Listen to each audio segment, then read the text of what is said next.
audio jungle.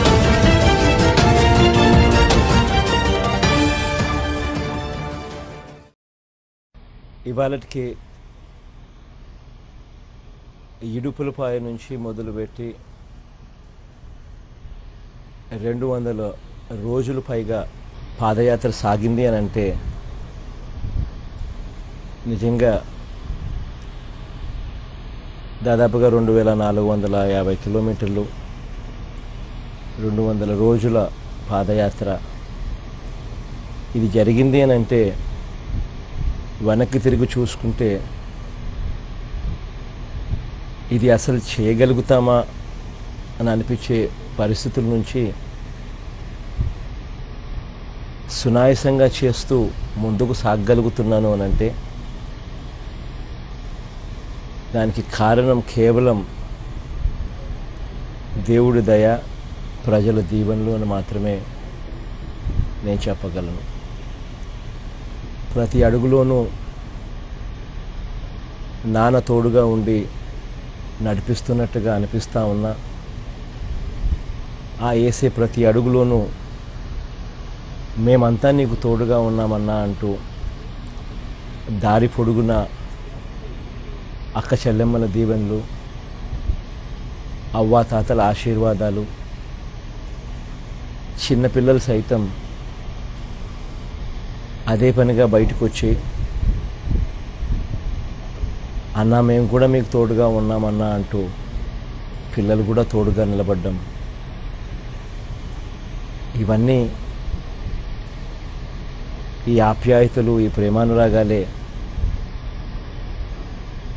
ఈ 200 రోజులు నడిపించగలిగాయని మాత్రం ఖచ్చితంగా చెప్తా ఉన్నాను. దారి పొడుగున చూసిన సమస్యలు నిజంగా మనసుకు చాలా బాధ కలిగించి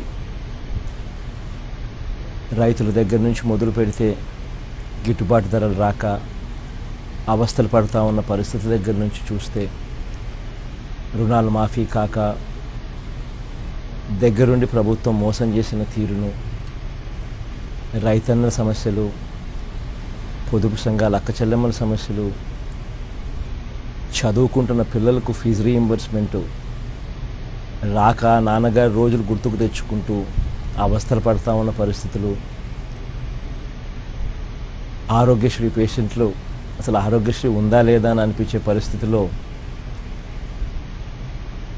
పేదలు పడతా ఉన్న అవస్థలు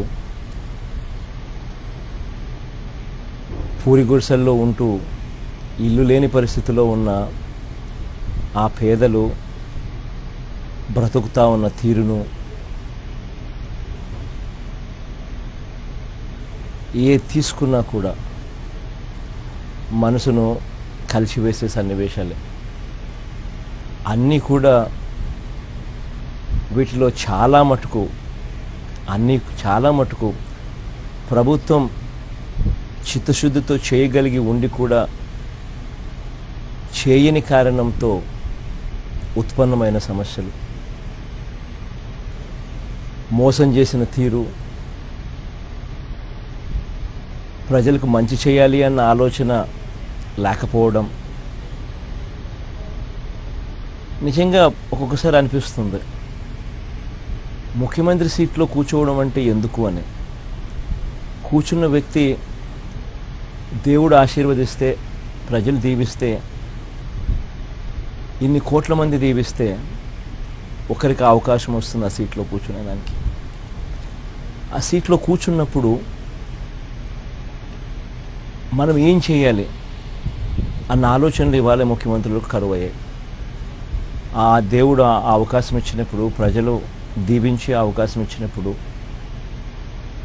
ప్రతిరోజు ఇక రేపు లేదు అన్నట్టుగా ప్రజల కోసం తప్పించాలి. మనం చనిపోయిన తర్వాత కూడా ప్రజల గుండెల్లోనూ ప్రజల ఇళ్లల్లోనూ మన ఫోటో ఉండాలని ఆరాటపడాలి. కానీ ఇవాళ అలాంటి పాలన కరువైన పరిస్థితుల్లో ప్రజలు పడతా ఉన్న బాధలు చూసినప్పుడు నిజంగా మనసు చెల్లించిపోయింది. ప్రతి అడుగులోనూ నేను వేసే ప్రతి అడుగులోనూ ప్రజలకు వారి బాధలు వింటూ వారికి భరోసా ఇస్తూ తోడుగా ఉంటూ మరోవైపున రేపొద్దున జరగబోయే వచ్చే మంచి రోజుల గురించి ఒక హోప్ క్రియేట్ చేయగలిగినాం. నవరత్నాలు వస్తాయి, మళ్ళీ రాజన్న రాజ్యం తీసుకొస్తాము అన్న నమ్మకం, అన్న హోపు ప్రజల్లో నిజంగా క్రియేట్ చేయగలిగాం. కాబట్టి ప్రజలు నిజంగా ఆ రోజు కోసం చూస్తూ ఉన్నారు. కాబట్టి ఇంతగా ప్రజలు తోడుగా ఉండి ఆశీర్వదిస్తూ నడిపిస్తూ ఉన్నారు. ఈ దీవెనలు నేను మర్చిపోలేనిది. మీరు నడిపిస్తూ నాపై ప్రేమాభిమానాలు చూపిస్తున్న తీరును ఎప్పటికీ కూడా నేను మర్చిపోను. దేవుడు నాకు ఆశీర్వదించి మంచి చేసే పరిస్థితి నాకు అవకాశం వచ్చినప్పుడు ఖచ్చితంగా ఈ రుణాన్ని తీర్చుకుంటాను.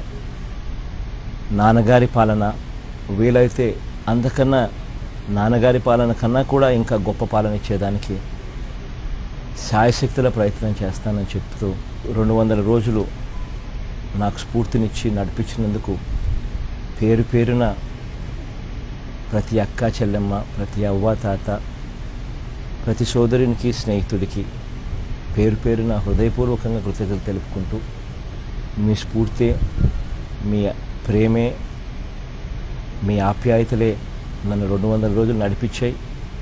ఇంకా ఇచ్చాపురం వరకు పోవాల్సిన ఈ ప్రజా సంకల్ప యాత్ర ముందడుగు కూడా మీ దీవెనలతోనే నడుస్తుందని చెప్తూ, మీ ఆశీస్సులతోనే నడుస్తుందని చెప్తూ, మీ ప్రేమాభిమానాలతోనే నడుస్తుందని చెప్తూ, మీరు చూపించిన ఆప్యాయతలకు ఈ 200 రోజులు నేను నడవగలిగిన దానికి పేరు పేరున మరొక్కసారి హృదయపూర్వకంగా కృతజ్ఞతలు తెలుపుకుంటా ఉన్నాను. ఏంటండి, వీడియో నచ్చిందా? అయితే ఓ లైక్ వేసుకోండి, లేదంటే ఓ కామెంట్ చేయండి. ఎప్పటికప్పుడు మా వీడియోస్ చూడాలంటే సబ్స్క్రైబ్ చేసుకోండి.